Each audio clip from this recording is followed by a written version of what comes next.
The Mystery of BELICENA VILLCA. 5th Book. Epilogue, or Prologue. Chapter 2. We bade farewell, each other, till the next day, with the motto to leave immediately towards Tucuman. After all, I had 3 months since the murder of BELICENA VILLCA, and I didn't try to comply with her request yet. I reckoned them mentally. 74 days. 74 days. It could be so much time. Perhaps, for Noah VILLCA, it'd be, and I lamented it. But for me, would be the 74 days more fructiferous of my life. It caused me laugh and pity to remember what I was before January 6th, in such sinister neuropsychiatric hospital. The doctor, Echiro Sentinel, one of our better interns. The nurses presented me. What had made the system of me? Before January 6th, I had everything, from the material perspective, but I lacked from clear ideals. They have brainwashed me. On the contrary, now, I had nothing. Comparing myself with the prestigious doctor that I had been, I lacked of material future, of predictable fate within the laws of the system. But I had clear the ideal of the Hyperborean wisdom. And with that ideal, that I had now, I didn't need to possess nothing else in life, and even less the determination of a mediocre future. I entered to the bed, I'd say jubilantly. How had everything changed for good? The night was starry and little fresh, perhaps, announcing the beginning of autumn. At the beginning, I thought to read the book of Conrad Tarstein, but, then, I refrained. I was also a little tired, and I didn't want to lose control. I didn't want that, the actual joy dominate me completely. If Uncle Kurt awaited 35 years to read it, why should I get impatient? I was not capable to wait just one more day. And then, after generating so factious thoughts, I turned off the light, and disposed myself to sleep. Oh gods, how fool! In that I had become now, a part of illuminated by the Hyperborean wisdom, that certainly had nothing to do with what happened. It was me, disproportionate pride by the effect of all what I knew, in so little time, and that inflated me as peafowl, the only guilty that the disgrace, which lurked, be thrown such night upon us. Of course, I do not discard, nor underestimate the awesome surveillance that the enemy maintains above the entire world, or over many worlds, according to the concepts that the Captain Kiev employed with BELICENA VILLCA. No, I am not going to underestimate the attentive task of observation that the demons developed trying to find Uncle Kurt. Perhaps, such guard would have given its fruits, and they would have found him by some manner. But, about what occurred such night, I was the main responsible.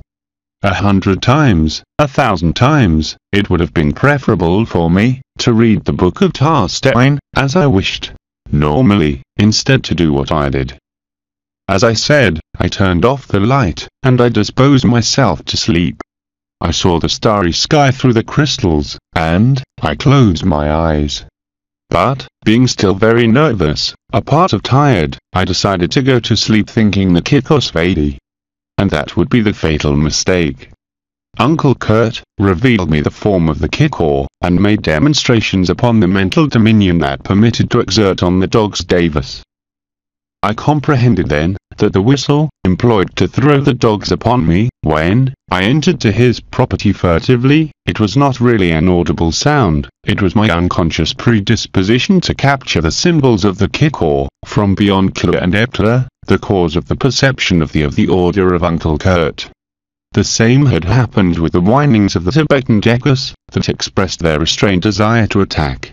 It was all mental, extrasensorial perceptions, symbols that the ignorance of my reason translated as originated by sounds, the illusion of sounds. Of course, that just me, or someone who possessed as me the sign of the origin, would have been able to hear them. Any normal person, no matter how much training could have in his auditory sense, would have just noticed the presence of the dogs, when the mortal jaws would have been closed on his members. At last, Uncle Kurt had remained, as many things that remained unfinished, to permit that I employ it, according to his indications. but the occasion never came, and I didn't reach to effectuate any kind of practice on the dogs. Such night, missing 15 or 20 minutes for the 12, I amused myself a while fixing the image of the kick-oar in the mind, and then, without reflecting on it, I emitted an order. It means that I composed the word of an order, without imagining that this one would be fulfilled relentlessly.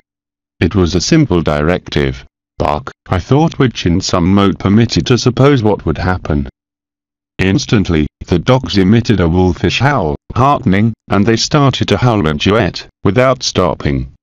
The roars that they released were deafening, and very intense, so I entered to the bed, cold with threat and desperate. They will wake up Uncle Kurt, I foolishly thought, and I concentrated myself in the yantra again, trying to form a word, to stop the canine concert. I imagined that the word would be silence, but, how it is said silence, in Sanskrit, or Tibetan, unique languages in which the concept with the key of the Kikos Vedi, could be translated. Uncle Kurt had said it to me, I assured to myself, while I tried to remember vainly. And was then, when was produced the first series of disastrous phenomenons, that would happen during that infernal night. It occurred as if my consciousness would have been unlimited, expanded all of a sudden. I perceived the entire room with just one glance, but, without looking, as if a more powerful will than mine forced me to do so. Then, I looked at the exterior of the house, the property, everything at once, and the city of Santa Maria, and the path of Saltac, and my own property in Srilos. I saw Dad, Mom, Catalina, Enrique, and Frederick, my cousins, and even the dog Canuto. As mesmerized, I saw everything, and I could stop seeing. Impromptu from the bottom of my vision field, just in front of me, and, as emerging from behind the peaks of the Opaspa, a point started to grow at a portentous velocity, until occupy my entire attention. I'll never forget it. Taking the words that Princess Issa said unto Nimrod, I'd affirm that it was treating about the most hideous and abominable monster that can imagine in an eternity of madness, one which cannot be described by any mortal without losing the sanity. And what saved me from that presence of hell? Undoubtedly the Virgin of Agartha, the seed of stone, that she deposited on January 21st, into a human and mortal heart. The seed that, nevertheless, have germinated, and made of me what I am now. Because, the past would have died right there, in front of the demon, who had contemplated me for a moment with a hate that, I never believed possible that anyone could experience. But now, I had enough forces to face him, and get him away from me. Yes, it disappeared from the sight, and the vision was dissipated. I found myself again in the room of Santa Maria, seated in the bed, and hearing how the dogs howled ceaselessly. I understood, in an instant, that my mind, at trying to hush the dogs Davis, it neglected, offered a weak flank, and was syntonized, captured, by a demon of the wide fraternity, the representative of the potencies of the matter, perhaps, the immortal Beret, perhaps, Regent Jarpo, perhaps, the own in-love Jehovah Satan. Evidently, I was not completely decentralized, because I heard, or believed to hear, the voice of Uncle Kurt, thundering the words, Nishlamiravatars Vedi, directly in the interior of the psyche, with which the dogs stopped to bark immediately. The truth was that 1 instant later Uncle Kurt really erupted in my room, screaming Echiro. Echiro. Echiro. Are you okay, thanks to the gods? He exclaimed that, turning on the light, and verifying that I was still alive. What have you done, Echiro? The demon Beret has localized you. I felt him for a moment, as the time in that glen of La Brea, in the Tibet. I referred him, the imprudent use that I made of the yang trap. Oh, Echiro, he was impressed. You have been very strong to liberate yourself from him. But, I don't think that's enough. I fear a lot that the Druids have discovered this house. We will have to leave from here as soon as possible. I didn't know what to say. Irrationally, I took the wristwatch from the table of light, and I inquired the hour. The 0 hours with 10 minutes. I said, and I turned the head towards Uncle Kurt, who was looking at me with extortionate eyes. I didn't delay to understand the motive of his horror. It was the buzz, the unmistakable buzz, of the honeybee. In reality, such phonic sound of the dorji was only adverted when its complementary effects were already occurring. At the beginning, I didn't notice it, but then, naturally after that Uncle Kurt perceived it, I heard it clearly, filling the ambience with the sensation of the arrival of an innumerable swarm.